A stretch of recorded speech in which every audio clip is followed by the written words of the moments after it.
This man never imagined that hitting a sandbag 50,000 times a day would one day give him S-rank combat power. Not long ago, at the request of his 4 masters, Jack signed up for the F-rank adventurer exam. After receiving the test card from the receptionist, he headed straight to the exam site. The first test was a magic power assessment. You had to place your hand on a crystal ball, and the strength of the light would determine your magic level. Seeing others test out with decent results made Jack a bit nervous, and sure enough, when he touched the crystal ball, the light completely disappeared. When everyone learned that Jack's magic power was ranked F, they couldn't help but laugh at him. But the next moment came the second exam, a test of physical attack strength. Candidates had to strike a sandbag to prove whether their attack power was sufficient. Looking at the green sandbag before him, Jack knew it was the weakest in durability, while the golden one was the toughest. Over the past 2 years, under the strict training of his masters, Jack had been hitting sandbags 50,000 times a day. Also that one day he could shatter them with a single blow. That's how he built his strength. The examiner then announced the start of the test. The first to step up was the second son of a duke. It was said that he had C-rank magic at just 11 years old, earning him the nickname Child Prodigy. As soon as the exam began, he launched a powerful fire attack, which shocked the crowd when he hurled his fireball, even though it was weak.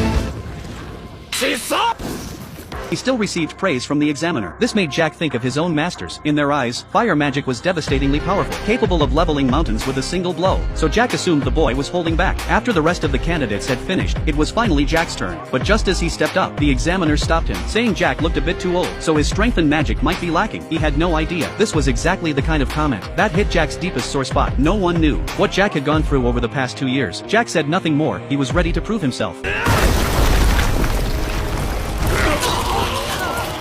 The examiner froze in place as he watched. Seeing Jack steal the spotlight, the Duke's son, John, was clearly upset. But knowing the next test was about defense magic, John quickly regained his confidence. What John didn't expect was, even after 20 minutes into the test, Jack remained completely unharmed. To push Jack further, the examiner unleashed his strongest 5th-tier magic, and yet Jack still emerged without a scratch.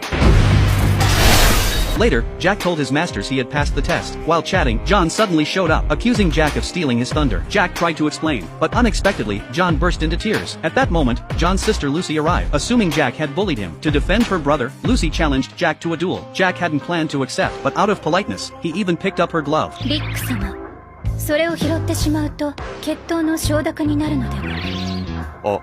And just like that, the duel was set. Before they fought, Lucy insisted on a wager. The loser would become the winner's servant. As a second-class knight, she was sure she wouldn't lose. Jack was a bit nervous, but Jenny reminded him of his training days. That triggered a flood of nightmarish memories. And just like that, Jack was no longer nervous. The duel began. Lucy launched the first attack. Jack was surprised, but it was just a warning shot. Jenny called out again as Lucy attacked. To Jack, she seemed to be moving in slow motion. He was caught off guard at first, but with Jenny's reminder, he dodged easily. Seeing Jack narrowly avoid the hit, Lucy charged again, only to trip on a rock. When Jack looked up, she had already turned into a spinning flame wheel, rushing at him at high speed. Luckily, Jack reacted in time and dodged. Still, the fall had embarrassed Lucy, though she